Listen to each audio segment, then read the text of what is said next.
Welcome to Kansas Ag Report with your host, Brian Hallman. Welcome to Kansas Ag Report. I'm Brian Holman, and here's our lineup for today's show. In Ag News, we'll take a look at local and national headlines affecting Kansas farmers. In our Ag Feature, we sit down with Justin Gilpin from Kansas Wheat to get a wheat crop update. And inside Kansas Ag, KDA tells us about the 28th annual Kansas Sampler Festival, and Kansas Wheat talks to us about the role of U.S. wheat in international aid. And in News You Need to Know, we get our weekly update from the Kansas Livestock Association. We'll look back at last week's market activity with the guys from Paragon, and we'll let you know about important events coming up around the state of Kansas. Glad you could join us. Closed captioning brought to you by The Soybean Checkoff. Progress powered by Kansas farmers. KansasSoybeans.org. Ag Risk Solutions. Experience, knowledge, integrity. Your crop insurance solution, Ag Risk Solutions. Kansas Wheat Commission. Leaders in the adoption of profitable innovations for wheat. Online at kswheat.com. Kansas Livestock Association, supporting our members' business interests to meet consumers' demands. KLA.org. Here's our national headlines for this week in Ag News. U.S. beef trade could be one step closer to resuming with China. According to the Financial Times, trade talks have resulted in China offering to resume imports of U.S. beef and better market access for financial sector investments.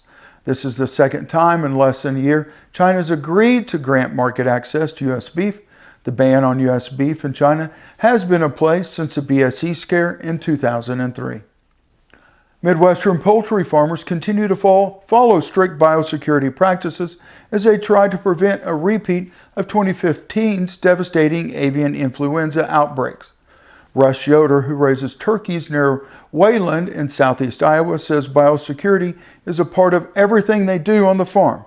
Except for one case of low pathogenic avian flu in a Wisconsin turkey flock last month, all of this spring's outbreaks have been confined to broiler houses in the southeast.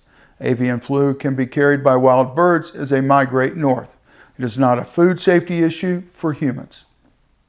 The USDA Commodity Credit Corporation announced the 2017 marketing assistance loan rates by county for wheat, corn, grain sorghum, barley, oats, and soybeans. Marketing assistant loans provide interim financing to producers so that commodities can be stored after harvest when market prices are typically low. 2017 national loan rates are wheat at $2.94 per bushel, corn, grain sorghum, and barley were all at $1.95 per bushel, oats at $1.39 per bushel, and soybeans at $5 per bushel. In the local news, the USDA has approved emergency grazing of CRP lands to aid ranchers devastated by the ongoing wildfires in Kansas, Oklahoma, and Texas. Kansas ranchers estimate between 3,000 and 9,000 head of cattle were lost, more than 600,000 acres burned, primarily pasture land, and the estimated cost to repair fencing exceeds $36 million. Senate Ag Committee Chair Pat Roberts says the affected producers are struggling to feed what is left of their herds.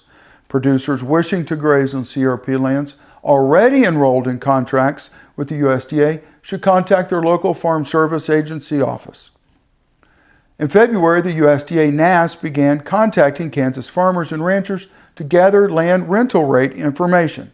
The results of the cash rents and lease survey will serve as a valuable decision-making tool for farmers and ranchers.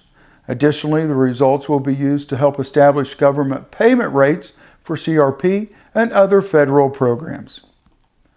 The Kansas Department of Agriculture, along with the USDA, has confirmed the presence of emerald ash borer, or EAB, in Donovan County, Kansas.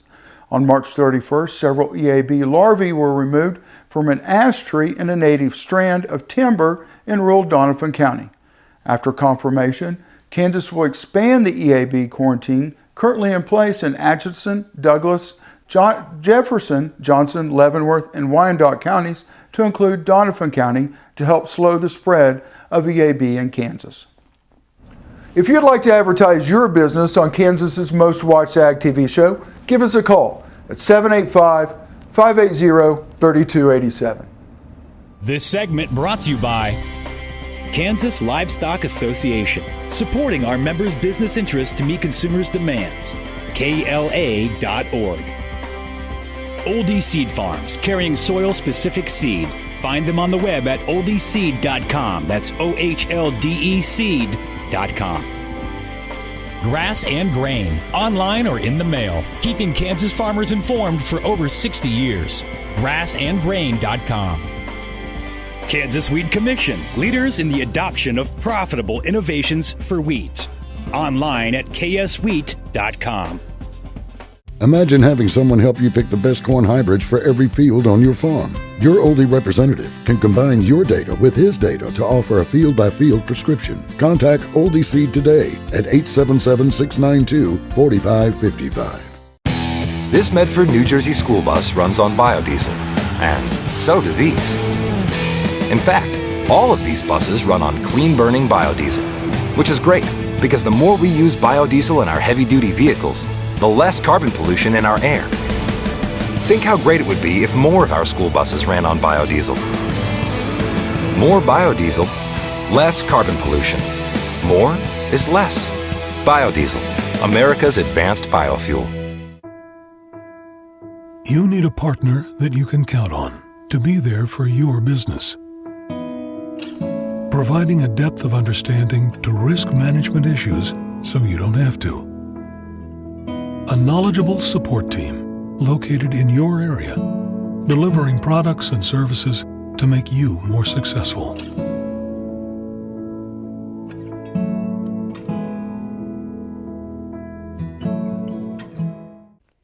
The producer-funded Kansas Wheat Innovation Center was built to get improved varieties into the hands of farmers faster. Kansas Wheat, farmers advancing their future through wheat genetics research. Good morning and thanks for staying with us. We're at the Kansas Wheat Innovation Center over in Manhattan. We're joined by Justin Gilpin. It's always good to see you. Good to see you, Brian. When I saw Justin, I was like, dude, eat a pizza. You look fantastic. Hey, I have been eating plenty of pizza. I have been kind of trying to maintain what I'm doing. It's part of what we try to preach over here as far as being, when people go on to diets, so often you hear people trying to go on a gluten-free or excluding certain things out of a diet. What we try to talk about is it's important to have a balanced diet, balanced, both with nutrition and exercise. It's a calories thing more than it is. Moderation. It is. And so that's kind of what I've tried to do, but thank you very much. Fantastic. I just wanted, he does. Anyways, about 80% of Kansas crop is fair to excellent condition. Gotten a little bit of moisture. Things may be looking okay. Well, the moisture came at the right time. You're right about that. As this crop began to break dormancy, there was a lot of concern, especially out west, with the crop that hadn't emerged in some areas, and where it had gotten good growth in the fall, it hadn't had any moisture to speak of from a November to March time frame, and so it was within a week or two of making some really hard decisions about whether or not to go to a different crop in a lot of those areas out in western Kansas. But that rain came at the right time. It was the right kind of moisture. It came over an extended period of time. And we also had some cool weather that's helped slow this crop down. But so that has improved the conditions. It has improved the optimism as far as how this crop's going to look. But with that, it's probably the moisture has kind of created some other concerns that farmers need to be looking out for. And if we want that crop to stay in good condition, we need to be watching, and stripe rust is one of those deals that we've talked about for the last 5 years. Yes, and as you start to get some more yield prospects and you start to get a little bit of moisture in this cooler weather, certainly some disease is starting to creep into this crop. And K-State Extension's been really good about getting out and monitoring this and getting information out, but it's really important for farmers to get out and to inspect their fields, make that management decision, with stripe rust, it used to be, how much does a bushel of wheat versus, an acre of spraying. But what we've seen the last couple of years is stripe rust is a significant enough disease that it absolutely is, it pays to go ahead and get in and spray it, just because of the significant yield loss and quality loss you can see if it is untreated. Are we talking about spotty patches throughout the state, or is it kind of in one part of the state and holding still? Well, it's continually being monitored, but it's already showing up probably in about I think around 16 different counties as of this weekend. And it goes anywhere from south central Kansas out to out west, and so it's as this where we've had the moisture, and then the crop prospects look kind of good, and we have some varieties that are a little more susceptible to others. Stripe rust is definitely one of those diseases producers need to get out and scout and manage. Perfect. We're going to take a quick break. When we come back, we're going to finish up with Justin over at the Kansas Wheat Innovation Center in Manhattan. You're watching Kansas Ag Report. We'll see you in just a minute. This segment brought to you by Farm Bureau, a grassroots ag organization representing the state's farmers and ranchers since 1919. KFB.org. Oldie Seed Farms, carrying soil-specific seed. Find them on the web at oldieseed.com. That's OHLDE seed.com. Grass and Grain, online or in the mail, keeping Kansas farmers informed for over 60 years. Grassandgrain.com. Kansas Wheat Commission, leaders in the adoption of profitable innovations for wheat. Online at kswheat.com. Thanks for staying with us. We're at the Wheat Innovation Center over in Manhattan. We're joined by Justin Gilpin. And Justin, some really important things coming up here in the next couple of weeks. We've got field days from Kansas State Research and Extension. And it's real important for farmers to get out and participate in those field days. That's exactly right, Brian. It's a great opportunity with like each county and each different locations throughout the state put together these test plots where it gives farmers an opportunity to get out and see the varieties, see how they're performing in this condition. We're in a situation now where genetics are moving faster. The most recent variety planted survey for the state of Kansas showed Everest is still the #1 planted variety, but it was less than 10% of the state of the acres in the state of Kansas. And that's the first time ever in that wheat variety survey that the leading variety in the state was less than 10%. So what that means is, one, Everest is kind of on its way out because it's showing some susceptibility and some other yield drags versus some of the other varieties. But it also tells you that it's becoming a lot more competitive, where there's a lot more varieties for farmers to choose from. And so these field days create opportunities where they can actually see these varieties growing, how they're performing against certain disease packages and issues that are, whether it's heat or drought or stress, and see how these varieties are performing. But it's also an opportunity to interact with some of their neighbors and some of the local farmers in the area to see what they're doing as far as management decisions, because we're in a situation right now where prices are pretty low versus compared to what they had been. And so this is a time, it's a commodity cycle, but this is one of those times where we got to make sure that we're doing the best we can to maximize farming for bushels to make sure we're as profitable as possible in these tough agricultural economic times. Well, not only that, but about this time of the year, we don't see our neighbors very often because we're tending to the wheat that we've got in the field, and then we're looking at our next crop that we're putting in and taking care of those things. The relationship between the Wheat Innovation Center and Kansas State Research and Extension is vital to Kansas farmers. That's one of the reasons why the Kansas Wheat Commission and Kansas Association of Wheat Growers invested in the Kansas Wheat Innovation Center, because of that strong relationship with our land-grant University at Kansas State. We need to have not only a strong genetic and variety development program, but we also need to have that extension aspect of it, because that's a core mission from the land-grant university is to get out education through extension as far as management practices, but then also other opportunities to learn about production agriculture. Real quick, we've got about 30 seconds left here. Where do people go to find out information on the field days? On the field days will be posted on the K-State Department of Agronomy website. We'll also be putting out on the kansaswheat.org website. There will be a list of all the field days. But locally, if you work with your local county extension agent, that'd probably be the best bet to try to make sure that you know where each one of these field days. But then we also have private companies that will be doing Syngenta, Lima Grain, and will be doing, and Westbred will be doing their own private field days as well as Kansas Wheat Alliance that you can go to. Perfect. We're going to keep Justin around, and you're going to see him again next week because there's so much going on. We didn't have a chance to talk about it's that time of year. The wheat tour coming up. So you're watching Kansas Ag Report, and we'll see you in just a minute. The producer-funded Kansas Wheat Innovation Center was built to get improved varieties into the hands of farmers faster. Kansas Wheat, farmers advancing their future through wheat genetics research.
Kansas is full of amazing products and experiences, and one of the best places to learn about all of them is the Kansas Sampler Festival.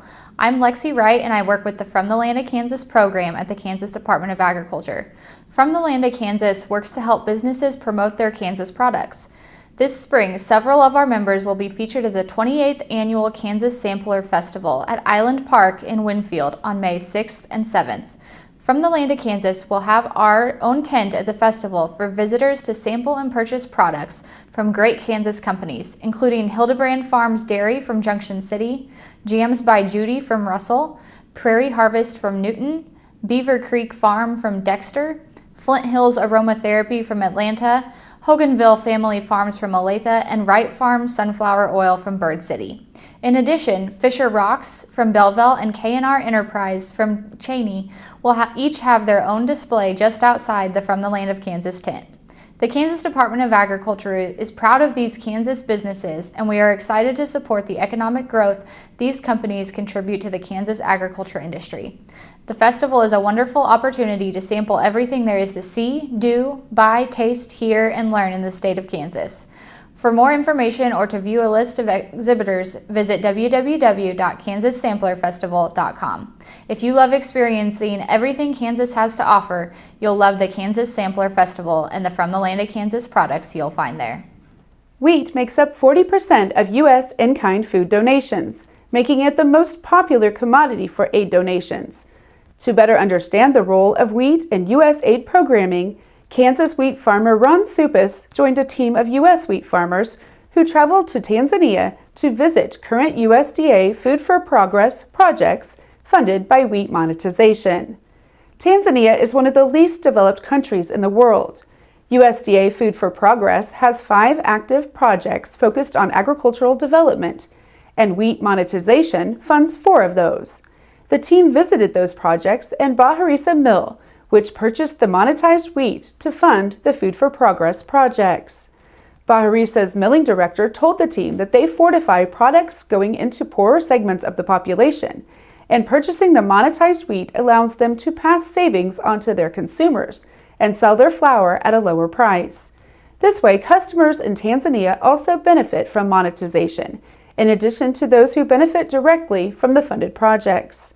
The 4 Tanzanian projects funded by wheat monetization work in different ways toward a common goal of agricultural development.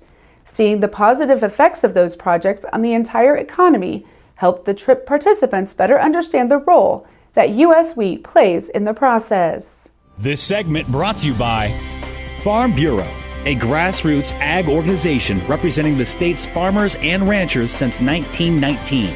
KFB.org. Oldie Seed Farms, carrying soil-specific seed. Find them on the web at oldieseed.com. That's OHLDE seed.com. Grass and Grain, online or in the mail, keeping Kansas farmers informed for over 60 years. grassandgrain.com. Kansas Wheat Commission, leaders in the adoption of profitable innovations for wheat. Online at kswheat.com. Premier Farm & Home has what you need to make your lawn the best in the neighborhood. Hi, I'm Ken. We choose Premier Farm & Home for the professional look that we do ourselves. Feel free to stop in. You can also visit our website at heycow.com. I will take action against herbicide-resistant weeds. I will know my weeds, and I will stop them before they go to seed. I will do whatever it takes to give my crops the upper hand, and I will use multiple herbicide sites of action because every action counts. I will take action, this time for all time. You need a partner that you can count on to be there for your business, providing a depth of understanding to risk management issues so you don't have to. A knowledgeable support team located in your area, delivering products and services to make you more successful.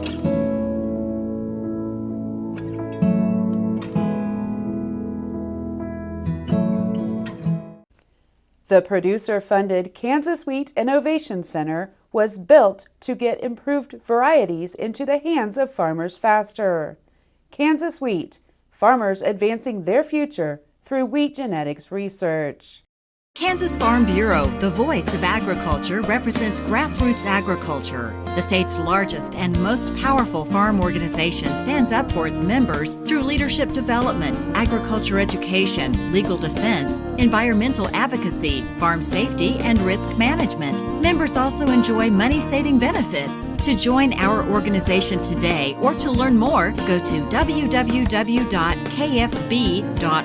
or find us on Facebook and Twitter. This Medford, New Jersey school bus runs on biodiesel, and so do these. In fact, all of these buses run on clean-burning biodiesel, which is great because the more we use biodiesel in our heavy-duty vehicles, the less carbon pollution in our air. Think how great it would be if more of our school buses ran on biodiesel. More biodiesel, less carbon pollution. More is less. Biodiesel, America's advanced biofuel. Imagine having someone help you pick the best corn hybrids for every field on your farm. Your Oldie representative can combine your data with his data to offer a field-by-field prescription. Contact Oldie Seed today at 877-692-4555.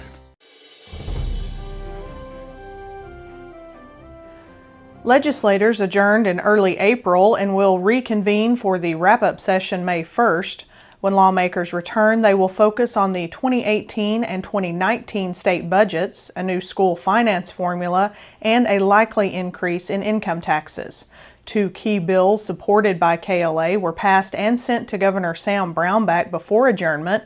One of these measures was House Bill 2095, which would increase the legal gross vehicle weight limit from 85,500 pounds to 90,000 pounds for trucks equipped with a 6-axle semi-trailer combination.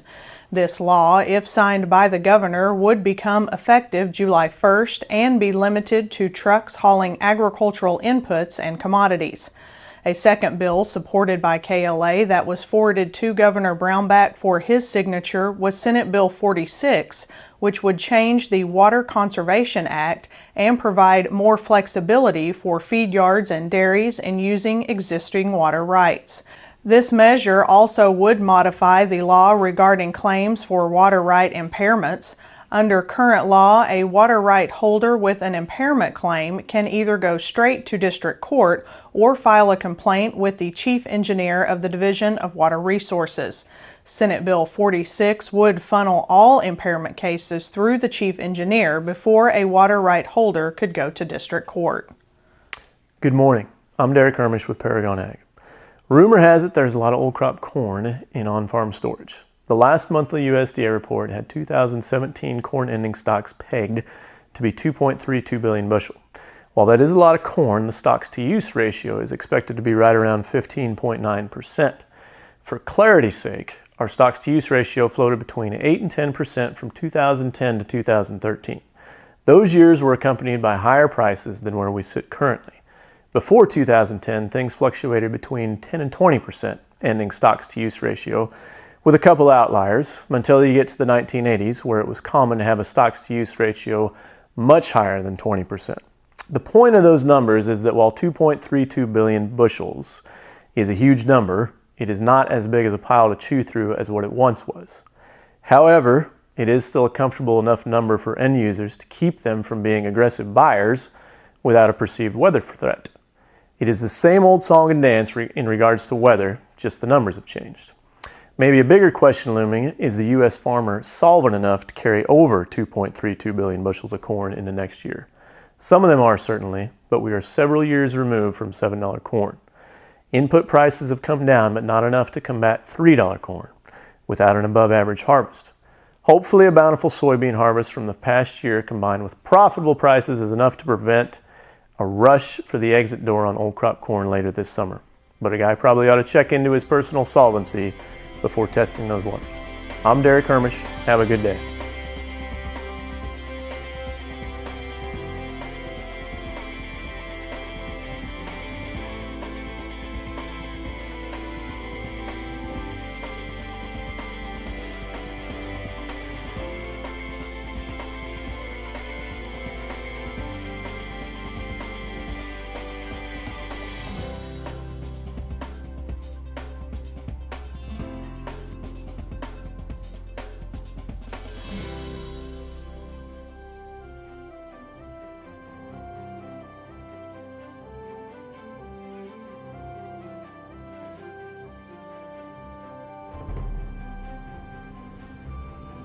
Closed captioning brought to you by The Soybean Checkoff. Progress powered by Kansas farmers. KansasSoybeans.org. Ag Risk Solutions. Experience, knowledge, integrity. Your crop insurance solution, Ag Risk Solutions. Kansas Wheat Commission. Leaders in the adoption of profitable innovations for wheat. Online at kswheat.com.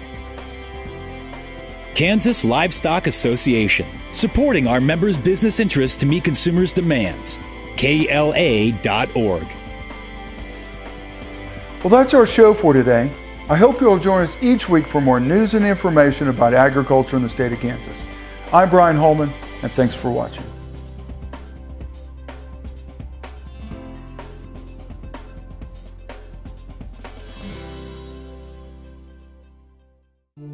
I will take action against herbicide-resistant weeds. I will know my weeds, and I will stop them before they go to seed. I will do whatever it takes to give my crops the upper hand, and I will use multiple herbicide sites of action because every action counts. I will take action, this time for all time. You need a partner that you can count on to be there for your business. Providing a depth of understanding to risk management issues so you don't have to. A knowledgeable support team located in your area, delivering products and services to make you more successful.